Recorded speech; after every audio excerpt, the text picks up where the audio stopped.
Hello साथियों, कैसे हो सभी। मैं पंकज मिश्रा स्वागत करता हूं आपके अपने यूट्यूब चैनल लक्ष्य अकेडमी पे। साथियों, आप लोग जानते हो कि रोज का अपना सेशन चल रहा है क्या, यूपी जीके हम पढ़ ही रहे हैं, साथ साथ हम वर्ल्ड जीके, अपना भारत जीके, हिस्ट्री सब कुछ कवर कर रहे हैं। और रोजाना की तरह क्या होती है, अपनी एक ट्रिक की क्लासेस भी होती हैं। कल के ट्रिक की क्लासेस में हम आपको होमवर्क में क्या दिए थे, होमवर्क में यह क्वेश्चन दिए थे, अकबर का जन्म कहाँ हुआ था। अकबर का जन्म कहाँ हुआ, इस क्वेश्चन का आंसर आप लोगों ने कमेंट बॉक्स में आंसर किसी का आया ही नहीं। तो यार आप लोग ऐसा क्या करते हो, क्या आप वीडियो नहीं देखते हो। मैं तो देखता हूँ यार कि हमारे वीडियो को कई लोग देखते हैं और लेकिन आंसर कोई नहीं देता है। तो यार ये रीजन क्या है। आपको क्या इतनी छोटी सी क्वेश्चन का आंसर नहीं आता है, आपको नहीं पता है कि अकबर का जन्म कहाँ हुआ था। क्या आप नहीं जानते हो। ऐसा ना करो, अगर आप जानते हो तो बिल्कुल आंसर दिया करो। क्या शर्माते हो आप आंसर देने में, ऐसा ना करो भाई साहब। कुछ लोग बोल रहे थे सर क्लास नहीं अटेंड कर पाए, कोई बात नहीं, आप नहीं अटेंड कर पाए, नेक्स्ट दिन देख लीजिए। अकबर का जन्म कहाँ हुआ था, तो अकबर का जन्म कहाँ हुआ, अमरकोट में हुआ था। कहाँ हुआ था, अमरकोट में। ऐसा क्वेश्चन आता है। शिवाजी का जन्म कहाँ हुआ था। तो ऐसे ऐसे क्वेश्चन बनते हैं भाई साहब, एग्जाम टाइम के लिए बहुत ही मोस्ट इम्पोर्टेंट है। तो आप लोग ऐसा मत करिए। अगर आप इतनी लापरवाही, छोटी छोटी लापरवाही और छोटे छोटे क्वेश्चन का आंसर आपको नहीं आता है तो आप क्या करोगे, आप परीक्षा कैसे क्लियर करोगे। तो यार ऐसा मत करिए, ठीक है साथियों। चलते हैं हम अपने सेशन की तरफ। आज का अपना सेशन क्या है, राष्ट्रपति। क्या है, राष्ट्रपति। भारत के राष्ट्रपति। राष्ट्रपति कौन बन सकता है, राष्ट्रपति कौन हो सकता है, राष्ट्रपति का कार्य क्या होता है, राष्ट्रपति कौन कैसा है, ये सब चीजें इसके जरिए से हम आज जानेंगे। तो राष्ट्रपति पढ़ना बहुत इम्पोर्टेंट है। क्योंकि यूपीएसआई का आ गया है फॉर्म। आपको यूपीएसआई जब जाएंगे देखने वैकेंसी को तो एग्जाम के लिए ये बहुत ही ज़्यादा मोस्ट इम्पोर्टेंट। यूपी पुलिस में भी पूछा जाता है क्वेश्चन, कई एग्जामों में पूछा जाता है। तो राष्ट्रपति, राज्यपाल, मुख्यमंत्री, उपराष्ट्रपति, ये सब चीज़ें बेसिकली चीज़ें हैं। ये सब चीज़ें, इन सब चीज़ों के बारे में जानकारी लेना जरूरी है। साथियों, राष्ट्रपति कौन है, क्या है, कैसा है, राष्ट्रपति के बारे में हम पढ़ेंगे। सबसे पहले अपने यहाँ कार्यपालिका जो होती है, क्या, कार्यपालिका। देखिए, कार्यपालिका दो तरीके से होती है। दो तरीके इनके कौन कौन है, एक है संघ सरकार। क्या है, संघ है, और एक है राज्य। देखिए, एक संघ सरकार है और एक राज्य सरकार है। तो संघ सरकार क्या है, संघ सरकार जिसे हम क्या बोलते हैं, केंद्र सरकार। केंद्र सरकार, अगर आप किसी संवाददाता के सामने कोई बोलचाल भाषा में अगर आप केंद्र सरकार बोलते रहेंगे तो वो डांट देगा। केंद्र सरकार नहीं बोला जाता है, बोला क्या जाता है, संघ सरकार।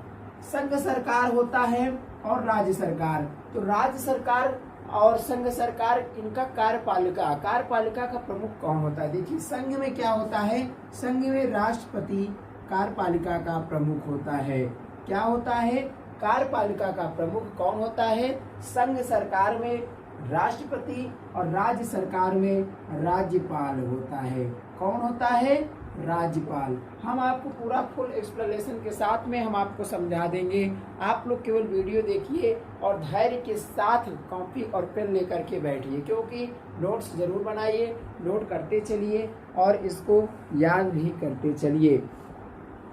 संघ सरकार में क्या होता है, राष्ट्रपति होता है कार्य का प्रमुख। कार्यभार, सारी कार्य शक्तियां किसके होती है अंतर्गत, राष्ट्रपति। और राज्य सरकार में क्या होता है, राज्यपाल के अंतर्गत होती है। क्लियर। कार्यपालिका शक्ति किसमें निहित होती है? संघ में राष्ट्रपति और राज्य में राज्यपाल।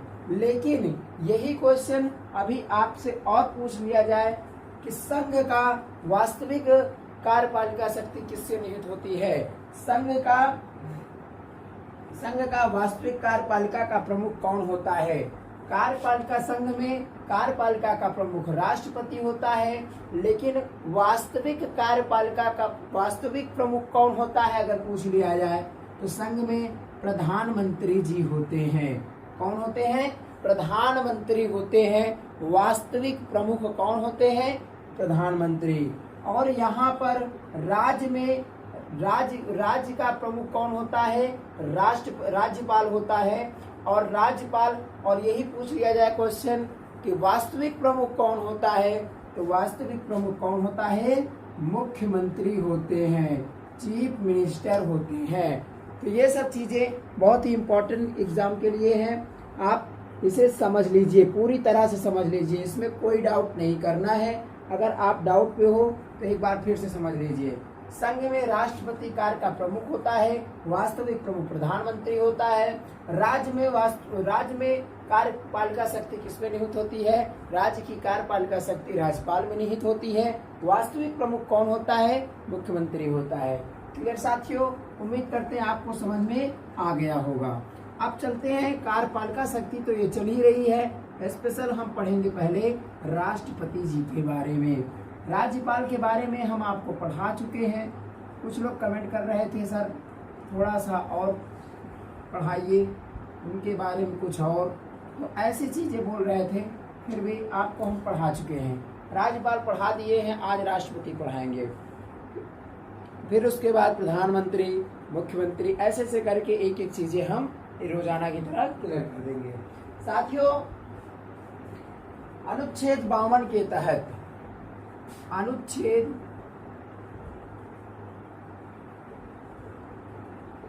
52 अनुच्छेद 52 क्या कहता है? अनुच्छेद 52 से शुरू होता है राष्ट्रपति।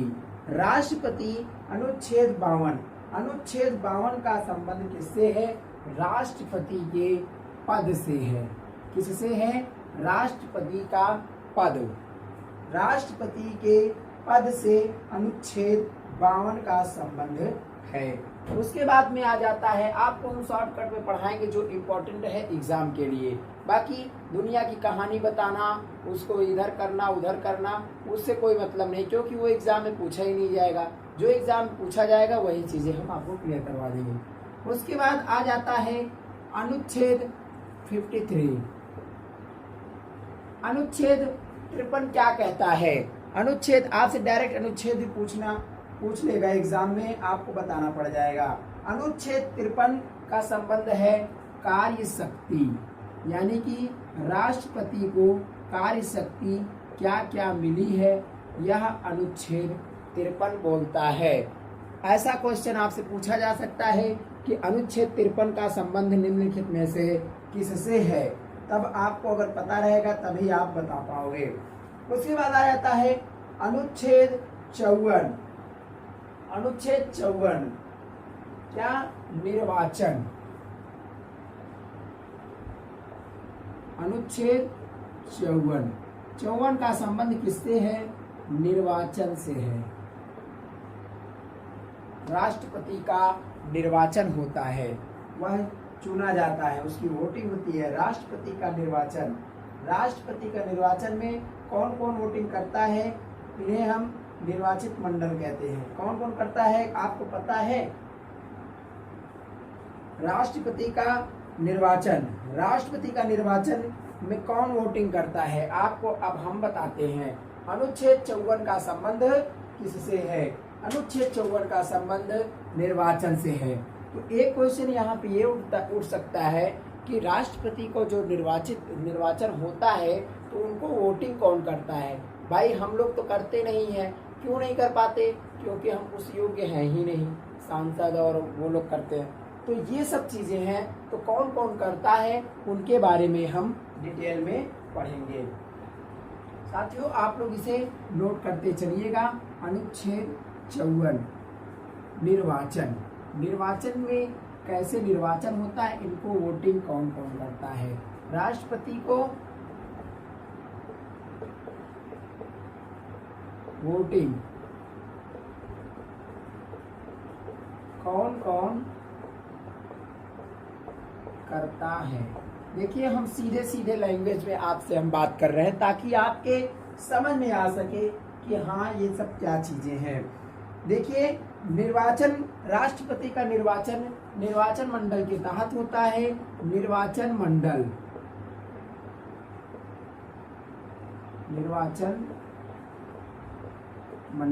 राष्ट्रपति का चुनाव निर्वाचन मंडल के अंतर्गत आता है।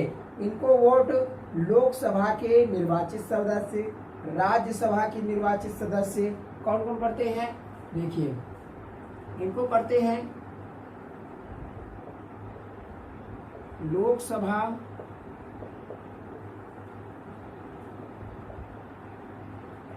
राज्यसभा,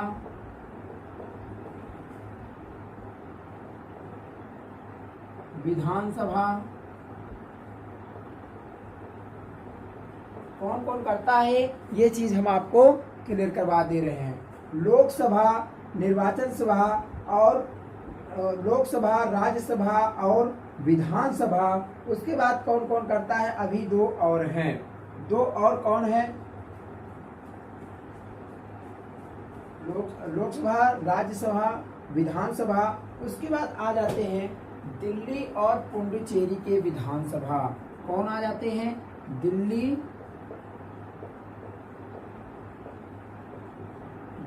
और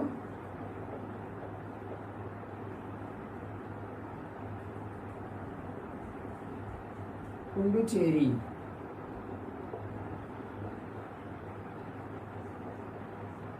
के विधानसभा। कौन कौन करता है, लोकसभा करते हैं। और इसमें कौन करता है, लोकसभा में सब कोई नहीं कर सकता है। लोकसभा के निर्वाचित सदस्य कौन करता है, निर्वाचित, जो निर्वाचित सदस्य हैं वही कर सकते हैं। निर्वाचित सदस्य ये भी निर्वाचित सदस्य, यानी कि लोकसभा के निर्वाचित सदस्य, राज्यसभा के निर्वाचित सदस्य, विधानसभा के निर्वाचित सदस्य और दिल्ली पुडुचेरी के विधानसभा के निर्वाचित सदस्य। दिल्ली और पुडुचेरी के विधानसभा के निर्वाचित सदस्य क्या कर सकते हैं, राष्ट्रपति को वोटिंग कर सकते हैं, राष्ट्रपति को वोट दे सकते हैं। उम्मीद करते हैं आपका डाउट क्लियर हो रहा होगा। ना समझ में आए तो स्क्रीनशॉट लेकर के कमेंट हमें जरूर करिए, बताइए। इनमें एक क्वेश्चन इसमें और उठता है कि निम्नलिखित में से कौन राष्ट्रपति को वोटिंग नहीं कर सकता है। तो भाई साहब नहीं वोटिंग में क्या हो जाएगा, आपको ऑप्शन में क्या दे देगा, लोकसभा के निर्वाचित सदस्य, राज्यसभा के निर्वाचित सदस्य, विधानसभा के निर्वाचित सदस्य और उसमें एक ऑप्शन दे देगा विधान परिषद के निर्वाचित सदस्य। तब आप क्या करोगे, तब आप बताइए क्या करोगे, बताइए। लोकसभा के ऑप्शन में अगर आपको ऐसे चार ऑप्शन दे देगा, लोकसभा के निर्वाचित सदस्य, राज्यसभा और विधानसभा और विधान परिषद, निम्नलिखित में से कौन राष्ट्रपति को वोटिंग नहीं कर सकता है, चुनाव मतलब वोट नहीं दे सकता है। तो यार ऐसा ऑप्शन अगर आ जाता है तो उसमें क्या होगा, विधान परिषद।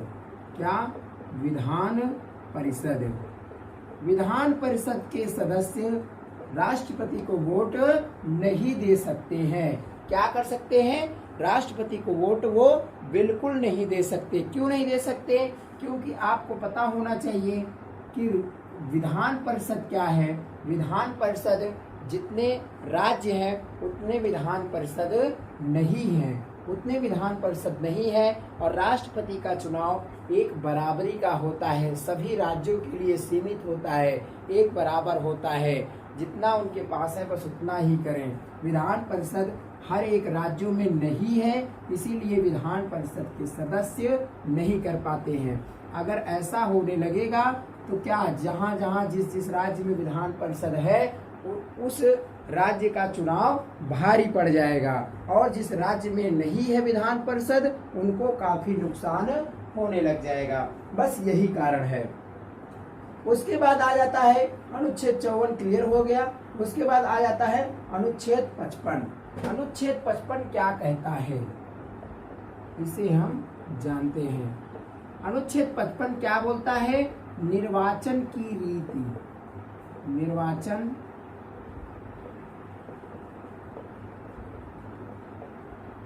की रीति, निर्वाचन किस ढंग से होगी, कैसी होगी, यह अनुच्छेद 55 में लिखा गया है। इसकी प्रणाली, किस प्रणाली के द्वारा निर्वाचन होता है? तो कौन सी प्रणाली है? समान अनुपातिक, कौन प्रणाली है? समान अनुपातिक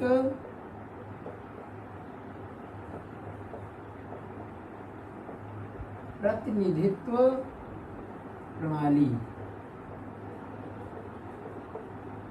इस प्रणाली के तहत निर्वाचन की रीति होती है, राष्ट्रपति का निर्वाचन होता है।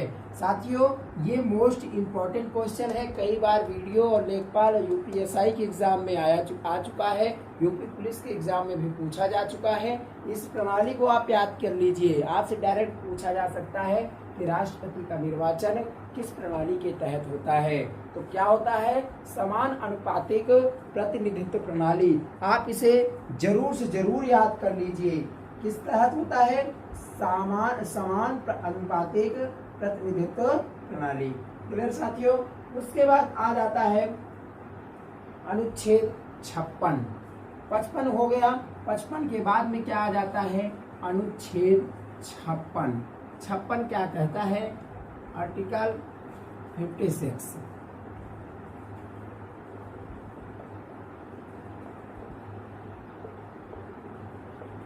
ये क्या कहता है? अनुच्छेद 56 क्या कहता है, इसके बारे में हम जानेंगे। अनुच्छेद 56 का संबंध है पदावधि। पदावधि मतलब कि पद की अवधि, पद का समय, वह कितने वर्षों के लिए रह सकता है और कैसे रह सकता है, इसके बारे में। तो पदावधि, राष्ट्रपति का पद कितने दिनों के लिए होता है, कैसे होता है? तो यह होता है 5 वर्ष के लिए, 5 वर्ष के लिए। और साथियों, आपको बता दें 5 वर्ष किस दिन से काउंटिंग होता है, इसका भी तो ये भी क्वेश्चन पूछा जा चुका है कई बार। एग्जाम में घुमा के आपसे पूछ लेता है, आप समझ नहीं पाते हो। तो उसमें क्या पूछ लेगा आपसे कि राष्ट्रपति का कार्यकाल कब से शुरू होता है। तो राष्ट्रपति का कार्यकाल आपसे दे दिया जाएगा निर्वाचन के दिन से, वोटिंग के दिन से, शपथ के दिन से या कार्य के दिन से। तो ऐसे हो जाता है। तो कब से शुरू होता है? शपथ से। जिस दिन वह शपथ ग्रहण करेंगे, राष्ट्रपति जी, राष्ट्रपति महोदय जिस दिन से शपथ ग्रहण करेंगे, उस दिन से क्या होता है? उनके दिन की काउंटिंग शुरू हो जाती है। और इनको शपथ कौन दिलाता है? आपको पता है इनको शपथ कौन दिलाता है? सुप्रीम कोर्ट के न्यायाधीश। कौन दिलाते हैं? सुप्रीम कोर्ट के न्यायाधीश, मुख्य न्यायाधीश। सुप्रीम कोर्ट के मुख्य न्यायाधीश, चीफ जस्टिस दिलाते हैं सुप्रीम कोर्ट के, इनको शपथ दिलाते हैं। तो अनुच्छेद 56 आपको समझ में आ गया होगा। उसके बाद क्या बचता है? आर्टिकल 57। अनुच्छेद 57 क्या कहता है, उनके बारे में हम जान लेते हैं। एक एक अनुच्छेद इम्पोर्टेंट है, ये सब चीजें जरूर याद कीजिए, फालतू की चीजों पर ध्यान बिल्कुल मत दीजिए। अनुच्छेद 57। अनुच्छेद 57 अपना क्या कहता है? अनुच्छेद 57 का संबंध है पुनर्निर्वाचन, पुनः निर्वाचन। मतलब कि दोबारा निर्वाचन कैसे क्या होता है। भारत में जैसे आपको बता दें, पुनर्निर्वाचन का मतलब क्या है कि भारत में एक ऐसी प्रक्रिया है, कोई ऐसी प्रक्रिया नहीं है, ना तो कोई लिखित संविधान है अपने संविधान में, ना तो कोई ऐसा कुछ लिखा गया है कि भारत का नागरिक कितनी बार राष्ट्रपति बन सकता है। तो इसका कोई अवधि नहीं है, एक बार से अधिक या कई बार। कोई व्यक्ति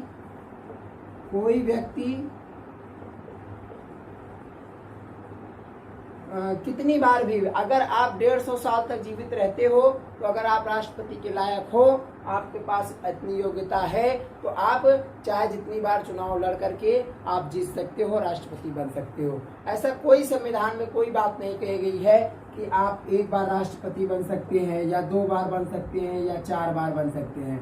हालांकि USA यानी कि अमेरिका में ऐसा बोला गया है कि आप कोई भी व्यक्ति 2 बार से अधिक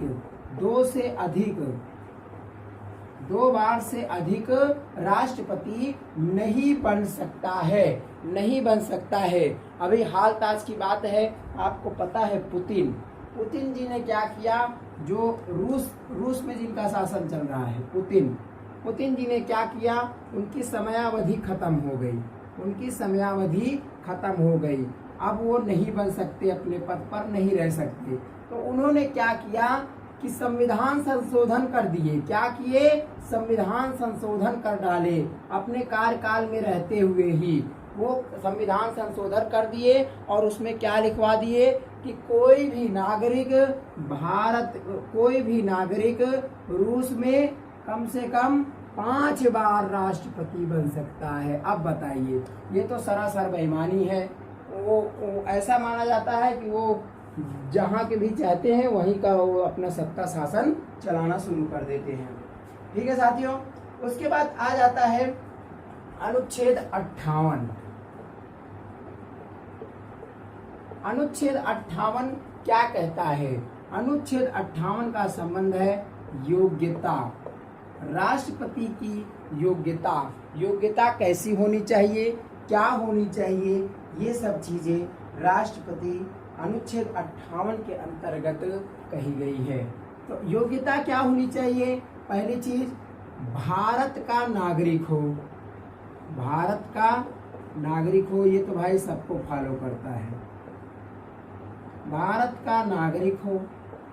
पहली चीज, सबसे बड़ी चीज, वो कोई व्यक्ति भारत का नागरिक हो, तब जाकर वह राष्ट्रपति बन सकता है। नागरिक हो, उसकी आयु कम से कम 35 वर्ष की आयु हो। 35 वर्ष, यही सेम फॉलो क्या है, राज्यपाल में भी है। 35 वर्ष की आयु, 35 वर्ष की आयु होनी चाहिए राष्ट्रपति बनने के लिए। आयु हो, लोकसभा का सदस्य बनने योग्य हो। क्या हो? लोकसभा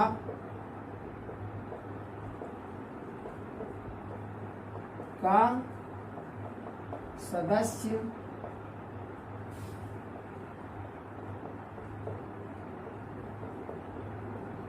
बनने योग्य हो।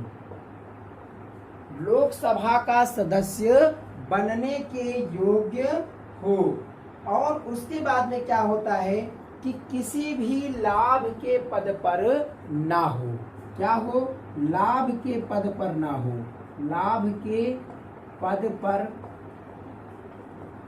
ना हो, किसी भी लाभ के पद पर ना हो। तो लाभ का पद, भाई साहब ये चीजें क्या है, इनकी योग्यता है। इनकी क्या है?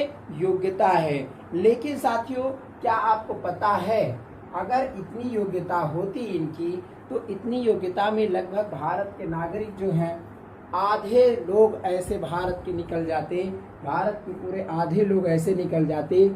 इतने हैं भी प्रेजेंट टाइम कि जो लोग इतना योग्यता उनके पास में है, प्रेजेंट टाइम है उनके पास इतनी योग्यता, वो भारत के नागरिक भी है, 35 वर्ष की उम्र भी है, लोकसभा के सदस्य भी बनने योग्य हैं, और किसी लाभ के पद पर भी नहीं है। लाभ का पद क्या है? लाभ का पद ये है कि आप जैसे कोई गवर्नमेंट जॉब ना कर रहे हो, यानी कि आप किसी गवर्नमेंट सर्विस में ना हो, वही है लाभ का पद। मंत्री, विधायक, ये सब लाभ के पद नहीं है, ये राजनीति के क्षेत्र में आते हैं।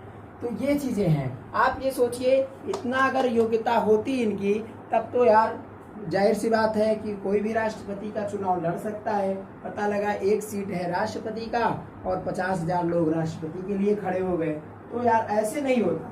सबसे मोस्ट योग्यता इनकी क्या है उसके बारे में आप जब जानेंगे तब समझेंगे। इनकी मोस्ट योग्यता क्या है? चुनाव के लिए 50 अनुमोदक और 50 प्रस्तावक होने चाहिए। क्या होने चाहिए? 50 अनुमोदक, 50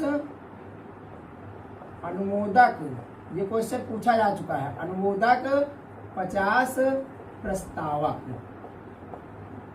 कम से कम 50 अनुमोदक और 50 प्रस्तावक भी होने चाहिए, तब जा करके आप राष्ट्रपति बनने के योग्य होंगे। आप बताइए। उसके बाद आ जाता है योग्यता की बात, जब यहाँ से खत्म हो जाती है फिर आ जाता है अनुच्छेद 60। अनुच्छेद 60 क्या कहता है? शपथ। अनुच्छेद 60 शपथ का समझ 60 से शपथ और अनुच्छेद 61 से महाभियोग। साथियों इसका स्क्रीनशॉट लीजिए, हम आपको और थोड़ा आगे बढ़ाते हैं।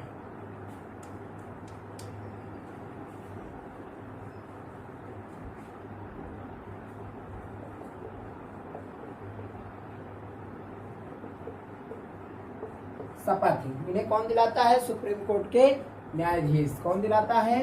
Supreme court.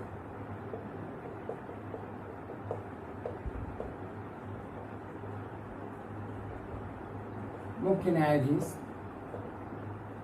सुप्रीम कोर्ट के मुख्य न्यायाधीश क्या करते हैं? इन्हें शपथ दिलाते हैं। ठीक है साथियों। और उसके बाद आ जाता है 61। अनुच्छेद 61 का संबंध किससे है? महाभियोग। महाभियोग ये अगर संविधान का